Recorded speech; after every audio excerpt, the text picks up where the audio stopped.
Hello student, welcome to SJ academy. आज हम बहुत बढ़िया और धमाकेदार से पढ़ने वाले हैं सेट पार्ट 2। सेट 1 आपने देखा ही होगा, इंट्रोडक्शन पार्ट कितना अच्छा रहा और आपको बातें समझ में, रिस्पॉन्स भी अच्छा है। ठीक है, तो आज हम लोग सेट पढ़ने वाले हैं 2 और कई चीज़ें इसमें जानने की कोशिश करेंगे। धीरे धीरे करके सारे टॉपिक को हम अच्छे से ब्रीफ में कवर करेंगे ताकि सारे एग्जाम में 11 तो कवर कराएंगे ही, साथ में से जेई में आ रहे क्वेश्चन कराएंगे, इंडियन के क्वेश्चन रिलेटेड क्वेश्चन आते हैं। ठीक है, सीडीएस में भी क्वेश्चन आते हैं सेट को देखने के लिए, तो वहाँ पे भी एग्जाम को लेकर हम चलेंगे। ठीक है, चलो तो देखते हैं सेट में हम लोगों ने क्या क्या पढ़ा अभी तक। तो मैंने जैसे कल बताया था आपको सेट के बारे में, तो मैंने बोला था सेट क्या है। Set is a well defined collection of object और डेटा। ऑब्जेक्ट क्यों? क्योंकि भैया कोई भी सेट होता था उसके अंदर केवल नंबर ही नहीं होते थे, 1 2 3 4 5 नंबर ही नहीं। आप उस सेट के अंदर आप चाहो तो किसी का नाम राम, श्याम, हरी, कटप्पा, बाहुबली सिखाया था ना कल। ठीक है, वही वाला। तो इसके अंदर नाम भी आ सकते हैं। नाम ही नहीं, इसके अंदर आप चाहो तो कोई भी सिंबल का यूज कर सकते हो, कोई दिक्कत नहीं। बस फर्क इतना है कि एलिमेंट जो होने चाहिए वो कॉमन नहीं होने चाहिए। कॉमन नहीं होने चाहिए मतलब दिखने में एक जैसा नहीं होना चाहिए, तब वो सेट डिफाइन करेगा। ठीक है, फिर हम लोगों ने आपको बताया था कि 3 फॉर्म होते हैं रिप्रेजेंट करने के। पहला तो रोस्टर फॉर्म, दूसरा सेट बिल्डर फॉर्म, तीसरा फिर विजुअलाइजेशन फॉर्म। इसी को हमने बताया था, इसको हम लोग टैबुलर फॉर्म बोलते हैं। फिर इसी को बताया था, इसको प्रॉपर्टी फॉर्म बोलते हैं। ठीक है, फिर इसी को बताया था कि विजुअलाइजेशन फॉर्म का मतलब बस है कि बस आप देख कर समझ सको, मतलब कोई इमेज बनी बस देख के समझो, हाँ यार इतना उसमें कुछ करना है, इसको विजुअलाइजेशन बोलते हैं। क्या बोलते हैं? वेन डायग्राम आप पढ़ोगे देख के समझ जाएगा, विजुअलाइजेशन होता है। ठीक है, तो समझेंगे। आइए देखते हैं आगे, और इस पर भी बहुत सारी भी बातें होनी है। अब इस पर बहुत tabular form, set builder form, visualization form, सारा कुछ बहुत आराम से होने वाला है। चलो, तो आज जो हम लोग स्टार्ट करने वाले हैं वो स्टार्ट करने वाले हैं टाइप्स ऑफ सेट। क्या स्टार्ट करने वाले हैं? Types of set. ठीक है, चलो टाइप्स ऑफ सेट। तो टाइप्स ऑफ सेट में सबसे पहले पढ़ेंगे एम्प्टी सेट। क्या पढ़ेंगे? Empty set. तो यार ये एम्प्टी सेट क्या होता है, आइए समझते हैं। चलो, एम्प्टी सेट। ठीक है, चलो एम्प्टी सेट क्या होता है। जैसे मान लो कोई सेट ए हो, ए में हमने बोला कि कोई एलिमेंट है 1 2 3 4 और 5 ऐसे करके एलिमेंट है। तो आप बोलोगे इसमें नंबर ऑफ जो एलिमेंट है ना, इसमें जो नंबर ऑफ एलिमेंट है वो 5 है। तभी तो cardinal number of set A equal to आप कितना बोलते थे यहाँ से 5, क्योंकि cardinal number of element, cardinal number इसी को बोलते हैं हम लोग। ठीक है, चलो cardinal number of set A जो है वो कितना गिवन है? 5। तो आपने बोला अगर ऐसे दिया है तो आप बोलोगे सर देखो ना, सेट ए में जो है ना वो एलिमेंट है, सेट ए में एलिमेंट है। मान लो सेट ए में कोई एलिमेंट ही ना होता, कुछ ना होता, मतलब बस खाली होता, तो इसी को बोलते हैं हम लोग एम्प्टी सेट। क्या बोलते हैं इसको हम? Empty set. या बोल सकते हैं इसको हम लोग नल सेट, या इसको बोल सकते हैं हम लोग वाइड सेट, इसके कई नाम। ठीक है, लेकिन हाँ सेट ए में नंबर ऑफ एलिमेंट 0 होगा तो आप बोलोगे नंबर ऑफ एलिमेंट जो होंगे, नंबर ऑफ एलिमेंट क्या होंगे? 0, यानी कि cardinal number of set A equal to होगा 0। अगर 0 है तो इसको हम लोग बोलते हैं नल सेट। क्या बोलते हैं इसको हम लोग? Null set. अच्छा, और तरीका भी होता है, आप 5 बना सकते हैं, इसको भी एक होता है नल सेट रिप्रेजेंट करने का तरीका। ठीक है, चलो तो मेरे ख्याल से एम्प्टी सेट आपको समझ में आ गया। एम्प्टी सेट ऐसा होता है जिनके कोई सेट ही नहीं होते, या कह सकते हो सेट तो है लेकिन उसके कोई एलिमेंट नहीं होते, नंबर ऑफ एलिमेंट 0 होते हैं, उसको हम लोग बोलते हैं empty set. A set has no element, a set has no element is known as empty set। मतलब ऐसा सेट जिसके कोई एलिमेंट ही ना हो, एक भी ना हो, उसको हम लोग बोलते हैं null set, empty set, void set. ठीक है, आइए डेफिनेशन देखते हैं। डेफिनेशन क्या कहना चाह रहा, देखो समझो। A set which does not contain any element, मतलब ऐसा सेट जिसके अंदर कोई एलिमेंट नहीं होता उसको हम एम्प्टी सेट बोलते हैं, और वाइड सेट बोलते हैं, और नल सेट बोलते हैं। और इसको लिखने का तरीका जो होता है मैंने आपको सिखाया ही है, एक ये और 5। ठीक है, इसका ये तरीका होता है, इसमें कोई दिक्कत नहीं होगा, आप एम्प्टी सेट समझ गए होंगे। फिर अगला आता है सिंगलेटन सेट। सिंगलेटन सेट क्या होता है आप समझिएगा।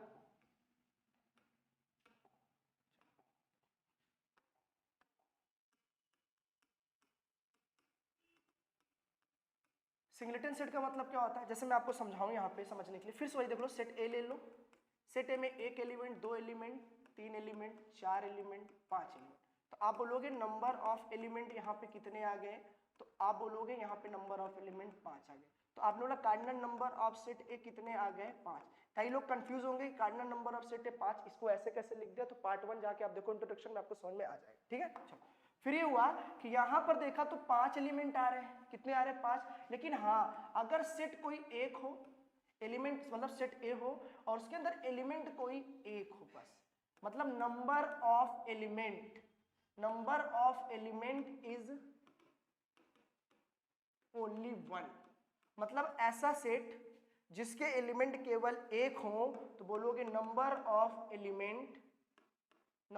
एलिमेंट केवल एक हो, यानी कार्डिनल नंबर ऑफ सेट ए केवल कितना हो, एक हो, इसको बोलते हैं सिंगलेटन सेट। सिंगलेटन सेट मतलब a set has only one element, a set has only one element is known as singleton set. उसको हम लोग किस नाम से जानते हैं, तो सिंगलेटन सेट के नाम से जानते हैं। इसमें आपको कोई दिक्कत नहीं होगी कि एम्प्टी सेट क्या होता है और सिंगलेटन सेट क्या होता है। एम्प्टी सेट में कोई सेट ही नहीं होता और सिंगलेटन सेट में केवल नंबर ऑफ एलिमेंट एक होता है और एम्प्टी सेट में कोई एलिमेंट नहीं होता। ठीक है, चलो फिर देखते हैं तीसरा डेफिनेशन देख लेते हैं इसका एक बार समझने के लिए। चलो देखो, a set consist of a single element, जिसमें केवल क्या हो, एक सिंगल एलिमेंट हो, उसको हम लोग बोलते हैं सिंगलेटन सेट। कोई दिक्कत नहीं। नेक्स्ट देखते हैं फाइनाइट और इनफाइनाइट सेट। फाइनाइट सेट और इनफाइनाइट सेट क्या होता है, इसको समझने की कोशिश करते हैं। देखिएगा आप, मैं टेबल बनाता हूं, ठीक है। चलो एक तरफ लिख लिया मैंने फाइनाइट सेट, ठीक है, ये हो गया फाइनाइट सेट, और एक तरफ लिख दिया मैंने इनफाइनाइट सेट। चलो इनफाइनाइट सेट। अभी फाइनाइट सेट और इनफाइनाइट सेट में अंतर क्या होता है समझने की कोशिश करिएगा। चलो फाइनाइट सेट मतलब जैसे मैंने कोई एक एलिमेंट लिए हैं, एक एलिमेंट ऐसा लिया 1 2 3 4 5, बस यहीं तक लिया। तो फाइनाइट सेट का मतलब क्या होता है, ऐसे सेट जिसको आप काउंट कर सको, या कह सकते हो ऐसे एलिमेंट जिसको आप काउंट कर सको। क्या कर सको, काउंट कर सको। और सेट ए अगर मैं इसमें ले लूं 1 2 3 4 ऐसे ऐसे करके इनफाइनाइट तक दे दे, तो मैं जिसको काउंट ना कर सकूं, मतलब जो अनकाउंटेबल होता है, क्या होता है, अनकाउंटेबल होता है। जिसके एलिमेंट अनकाउंटेबल होते हैं, जिसको गिनना बहुत मुश्किल होता है, इसका मतलब वो इनफाइनाइट सेट होता है। और जिसको मैं कर सकूं, गिन सकूं, काउंट कर सकूं, उसको हम लोग क्या बोलते हैं, फाइनाइट सेट बोलते हैं। फिर आप समझने की कोशिश करिएगा यहाँ पे अच्छे से कि फाइनाइट सेट तो ऐसे सेट जिसको हम काउंट कर सकते हैं। भैया जिस चीज को आप काउंट कर सकते हो ना, समझते ना, जिस चीज को आप काउंट कर सकते हो ना, इसका मतलब वो एलिमेंट फिक्स है। वो एलिमेंट क्या है, फिक्स है, मतलब वो अनफिक्स नहीं है, फिक्स है, मतलब 5 एलिमेंट है। तो आप बोलोगे यहाँ से नंबर ऑफ एलिमेंट कितने हैं, नंबर ऑफ एलिमेंट कितने हैं, तो आप बोलोगे नंबर ऑफ एलिमेंट यहाँ से कितने हैं, तो आप बोलेंगे 5। तो आप यहाँ से बोल सकते हो कार्डिनल नंबर ऑफ सेट ए भी कितने हैं, 5 है। लेकिन जैसे मैं पूछूं नंबर ऑफ एलिमेंट यहाँ कितने हैं, नंबर ऑफ एलिमेंट कितने हैं, आप बोलोगे नॉट फिक्स्ड, हम नहीं बता सकते क्योंकि अनकाउंटेबल है, हम गिन ही नहीं सकते कितने नंबर ऑफ एलिमेंट है। जब नंबर ऑफ एलिमेंट नहीं पता तो कार्डिनल नंबर ऑफ सेट ए आपके बस की बात नहीं कि आप बता पाओ, क्योंकि बता तभी पाओगे जब एलिमेंट फिक्स्ड होंगे। एलिमेंट क्या होंगे, फिक्स्ड होंगे। तो आप बोलोगे कि फाइनाइट सेट का ही दूसरा नाम हम बोल सकते हैं कार्डिनल नंबर ऑफ एलिमेंट।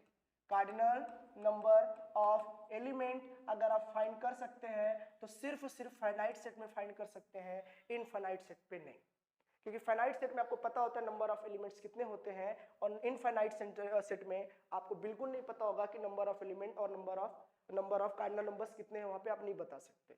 तो वहां आपको क्या करना होगा, तो कार्डिनल नंबर जिसको बता सकते हो वो होता है फाइनाइट सेट, और जिसमें आप नहीं बता सकते उसको बोलते हैं इनफाइनाइट सेट।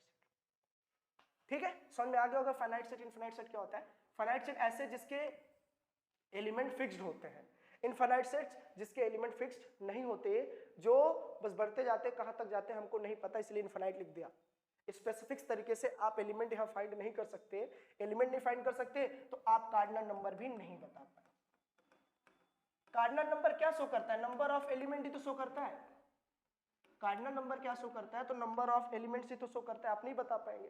तो याद रखिएगा फाइनाइट सेट में कार्डिनल नंबर का रिलेशन होता है और इसमें नहीं होता। ठीक है, चलो फिर समझते हैं, यहाँ पे आपको समझाते हैं। देखो चलो, तो फाइनाइट सेट और इनफाइनाइट सेट क्या होता है? A set which consist of a finite number of element. Finite मतलब जिसका स्पेसिफिक टाइम से, स्पेसिफिक रूप से उसके खुद के एलिमेंट हो, उसे आप गिन सकें, is called a finite set. Otherwise the set is called a infinite set. मतलब जिसका रेंज तुमको पता हो, जिसका रेंज तुमको रेंज मतलब क्या? इनफाइनाइट बोल दोगे तो भी तो रेंज है, मतलब बस आप गिन के बता सको, काउंट उंगलियों पे गिन सको, उसको फाइनाइट सेट। जिसको नहीं गिन सकते उसे क्या बोलेंगे? Infinite set. गिनने को तो इनफाइनाइट सेट वाला गिन सकते हो, 1 2 3 4 बोलोगे इनफाइनाइट, लेकिन नहीं ना, जिसका कोई इंड हो, जिसका कोई इंड हो। मैं लिख देता हूं फिर से आप समझने के लिए। देखो यहाँ पे आप, जिसका कोई इंड हो, अगर जिसका कोई इंड हो और इंड आपको पता हो, वो होगा फाइनाइट सेट। जिसका इंड आपको पता ही ना हो, इनफाइनाइट सेट। ठीक है, चलो आगे बढ़ते हैं। फिर अगला पढ़ते हैं इक्वल सेट, और फिर बोलेंगे इक्विवेलेंट सेट। तो देखते हैं कि इक्वल सेट क्या होता है और इक्विवेलेंट सेट क्या होता है। समझना बहुत आसान है, हार्ड नहीं है। चलो, एक हो गया इक्वल सेट और एक हो गया इक्विवेलेंट सेट। अब इक्वल सेट और इक्विवेलेंट सेट में क्या अंतर है और होता क्या है, आप समझिएगा। चलिए देखिएगा, पहली बात तो यह समझना है, जैसे मान लो कोई एक सेट ले लिया मैंने ए, मैंने कहा 1 है, 2 है, 3 है, ये लिख लिया। फिर मैंने कहा एक सेट बी ले लो, सेट बी में मैंने लिया 2 ले लिया, 3 ले लिया, 1 ले लिया। ठीक है, फिर मैंने यहाँ भी ले लिया, सेट ए ले लिया, जैसे राम ले लिया, चलो श्याम ले लिया, चलो इस बार बाहुबली ले लिया, मेरे मन के ऊपर है। चलो ठीक है, फिर बी मैंने सेट ले लिया, यहाँ से ए ले लिया, बी ले लिया, सी ले लिया। ठीक है, चलो फिर आपको यहाँ से चीज कॉमन दिख रहा होगा, 3 एलिमेंट यहाँ भी है, 3 एलिमेंट यहाँ भी है, 3 एलिमेंट वहाँ भी है, 3 एलिमेंट वहाँ भी है। तो फिर आपको देखो समझना क्या है, समझने की कोशिश करिएगा बच्चे से।